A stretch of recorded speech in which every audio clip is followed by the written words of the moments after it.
Assalamualaikum warahmatullahi wabarakatuh. Minasan, ohayo gozaimasu. Minasan wa o genki desu ka?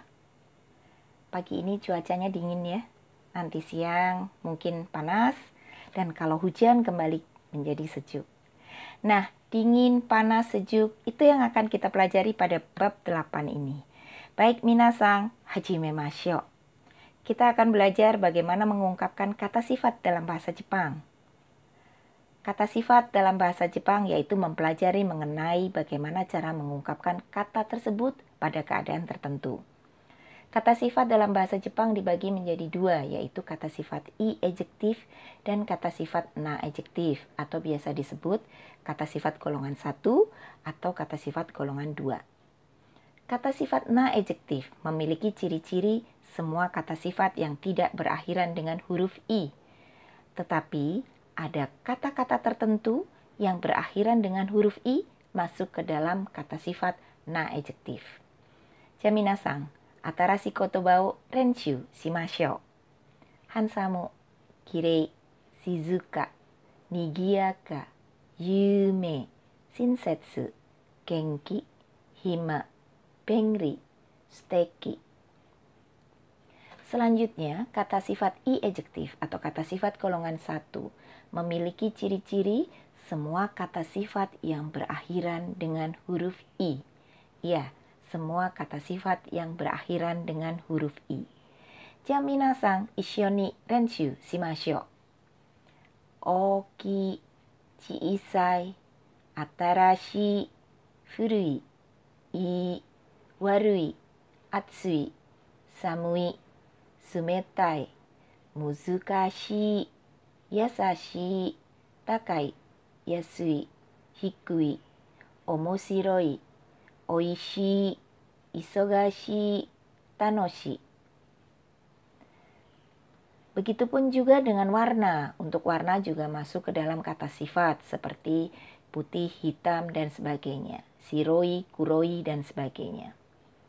Untuk rasa atau biasa disebut aji dalam bahasa Jepang juga masuk ke dalam kata sifat seperti amai dan sebagainya. Baik, sekarang kita akan masuk ke dalam pola kalimat. Bagaimana pola kalimat untuk menyatakan kata sifat dalam bahasa Jepang? Caranya yaitu kata benda, kemudian partikel wa, kata sifat bisa menggunakan kata sifat i ejektif atau kata sifat na ejektif. Saya contohkan, sono tatemono wa furui desu. Sono tatemono wa furui desu. Selanjutnya, apabila kita ingin menjelaskan bagaimana keadaan sebuah benda, pola kalimatnya adalah kata benda wa, kata sifat, kemudian kita tambah dengan kata benda lagi, baru des. Apabila kata sifatnya adalah kata sifat golongan 2 atau na ejektif, maka kita tambah dengan na di tengah-tengahnya. Contohnya, sakura wa kirei na hana desu. Sakura wa kirei na hana desu. Baik, minasan, selanjutnya kita akan belajar bagaimana menyatakan superlatif atau keterangan derajat.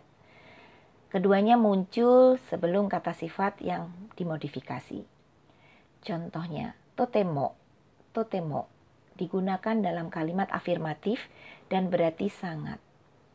Amari digunakan dalam kalimat negatif yang berarti tidak terlalu.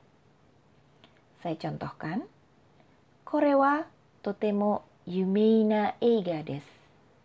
Kore wa totemo yumei na eiga desu.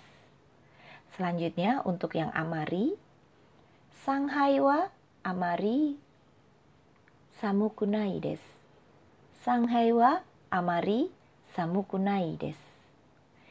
Ya, ketika kata sifat golongan 1 atau i ejektif berubah menjadi bentuk negatif, i-nya hilang diganti dengan nai.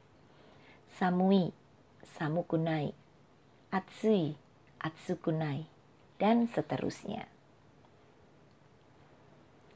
Selanjutnya, ketika kita akan menanyakan sesuatu, menanyakan keadaan tentang suatu hal, tempat, atau orang, kita menggunakan kata tanya do.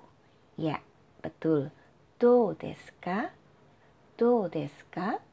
Bagaimanakah pola kalimatnya?